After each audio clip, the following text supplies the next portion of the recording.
How's it going, everyone? Welcome back to another Chainlink update. Now, in my last video, my strategy was calling for a bullish reversal, and we're now getting the breakout. And this breakout is going to completely change everything because it has a target through this Fibonacci level. So I'm using two strategies here, chart patterns and Fibonacci's. Now, first of all, sticking to the chart pattern, this is a macro double bottom. It's pretty much showing a trend change, a shift in trend. We're seeing characteristic changes off of this low. We've got our first higher low, and now through this high, our first higher high. We weren't seeing that on the way down. We were only getting these lower highs and lower lows and lower highs and lower lows and lower highs and lower lows until that moment there, where you could argue is a local higher high, but I don't really like using that as a confirmation that it's really in the clear. I want to see a higher low and then a further higher high. So this has completely shifted the trend now because you're also breaking through not only the trend line, but this 200-day EMA.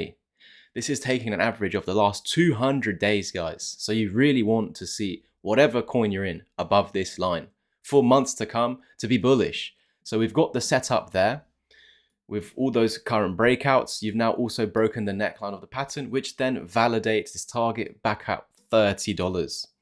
Now, tying it into the Fibonacci strategy, you actually validate higher price targets if this successfully is broken, because technically speaking, this could be a dead cat bounce and go to new lows until that area is broken.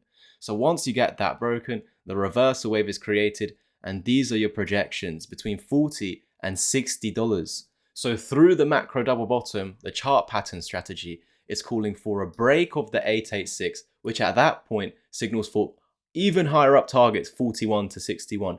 Now, without this Fibonacci strategy, I wouldn't have been able to come to this conclusion. I would only have a pattern with a target at the previous high, and I wouldn't have any further expectations until a new pattern develops. So if you want to learn how to do this, use the links down below, book in a video call with myself, and I'll explain the strategy. If you don't have as much time, there is an ebook. Don't forget to like, subscribe, comment, and share on the way out, and I'll see you in the next one. Good luck.